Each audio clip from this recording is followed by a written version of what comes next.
I guarantee you that you don't actually know what we believe.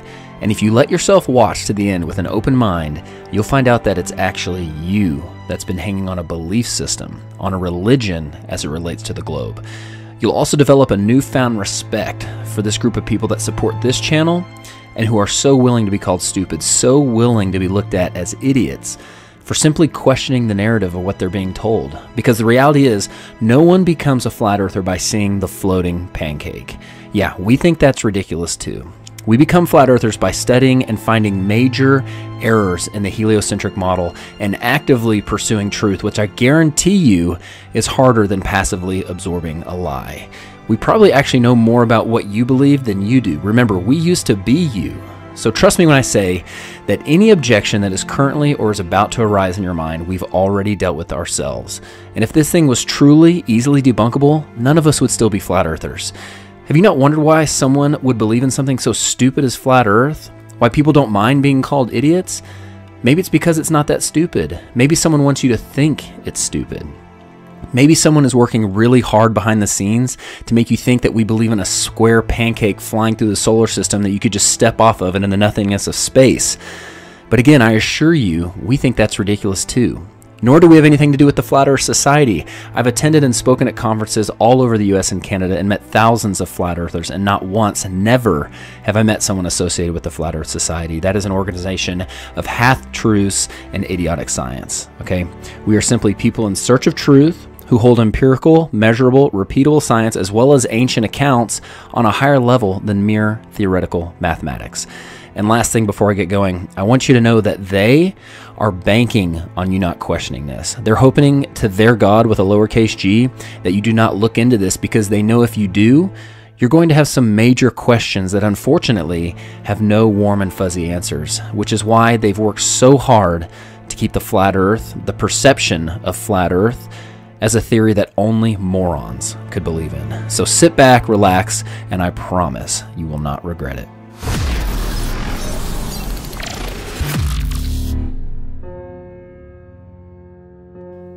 As I mentioned earlier, it wasn't the words flat earth or the fact that the flat earth theory has all the answers, because it doesn't, and it certainly wasn't the social consequences that drew us in.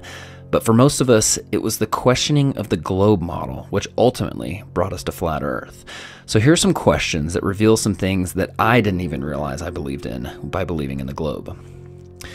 Why is it that even though the Earth spins at 1,000 miles an hour at the equator, goes around the sun at 66,000 miles per hour, which travels through the universe at 500,000 miles per hour, which is expanding at over 1,000,000 miles per hour, are we able to take a picture of the sky on the same day every year and never see changes in the stars, even for thousands of years? Why does Elon Musk say, you can tell it's real because it looks so fake? That's because it does look fake. Look how the Earth glitches out in the background, but the car doesn't. And see how the Earth supposedly looks from the International Space Station, which is 240 miles up. However, this was taken from only 170 miles. Do you see an issue here? It's just like the Red Bull space jump in the Mythbusters episode that used downward-facing fisheye lenses to create massive amounts of curvature. But the non-fisheye lenses from the capsule and the cockpit show flat horizons, which concur perfectly with weather balloon footage more than 20 miles up. Which, by the way, 20 miles high is roughly the size of the bulge that should be in the state of Kansas due to it being 413 miles wide. Here's what 20 miles up looks like. That would be a large bulge for something that is supposed to be flatter than a pancake. And by the way, Kansas is only the 9th flattest state in the US. How many pieces of flat land does it take to make a ball? Why, when we look at the stars in December, do we see the same stars that we see in June? We should be looking in two totally different directions. If ships sail over the curve of the Earth, why are we able to bring them back into view with high-powered lenses as if they merely sailed past the horizon of the eye's angular resolution? Why are we able to see things over long distances, which according to the formula for a ball with a circumference of 24,900 miles, should be thousands of feet below the curvature horizon? And now, with infrared technology, we are seeing things that should be miles below the horizon if we truly lived on a ball. If Eratosthenes proved the Earth was a ball thousands of years ago with an experiment using shadows, why do experts say that his results should actually be the same on a flat Earth with a smaller local sun? If the sun barely looks bigger than the other stars from Saturn, why is it able to completely light it up so that we can see it from Earth? And if something merely the size of the other stars can do that, why is the backside of Saturn not lit up by the billions of stars on the other side? And why are there dark sides to any objects in the solar system? If moonlight reflects the warm light of the sun, why is moonlight measurably cold? Why is it warmer in the shadows at night when it's the exact opposite of what we experience in the sunlight during the day? How is it possible that our positive atmosphere sticks to this ball right next to the negative vacuum of space without a barrier in between? How is it that people claim to see lights in the sky that are the International Space Station and other satellites when they do not have lights on them? And due to their supposed distance off the ground, the sun wouldn't have the ability to reflect light off them, let alone the fact that I do not believe you could see a satellite, something the size of a pickup truck, 250 miles away even if it was lit by the sun. That's like saying you could see a vehicle in Oklahoma City while standing in Dallas. How is it we supposedly went to the moon 50 years ago, but now we can't leave low Earth orbit? That's the farthest that we can go. Why are the pictures of Earth from space described as composite images, using ground-based observations and Photoshop to fill in the gaps? Why was all the original moon footage and telemetry data destroyed? Why is NASA constantly getting caught on live feeds with men in the background of models, harnesses on the International Space Station, and bubbles and scuba gear in space like they're filming spacewalks in a pool? Why is YouTube hiding true flat Earth content and promoting the ridiculous false perception of the floating pancake? You're dealing with all these conspiracy theorists on your platform. So the first way is by demoting low-quality content and promoting more authoritative content, and the second is by providing more transparency for users. So we're introducing boxes that provide factual information at the top of results that have shown themselves to turn up a lot of information that is counterfactual, such as searching for the Earth is flat on YouTube, where you see a lot of... Your response is to put a box saying, nope, the Earth is not flat. Correct. Okay. And lastly, if we are so sure about this spinning ball heliocentric model, why are experts saying things like this? So everything we know about the universe, what we're made of, galaxies, stars, planets, that's all right here. So according to this chart, we are 96% stupid. And just so you know, the globe side has complex answers to all these. But it's time you start evaluating evidence for yourself instead of simply accepting someone else's opinion of it. We all have the same evidence. It's your worldview and your perception of the source that determines your interpretation of that evidence. The experts are not any closer to the stars than you are. You have the ability to trust your senses and come up with conclusions for yourself. So what do flat earthers believe? Well, I'll caveat with we do not have it all figured out, nor do we claim to.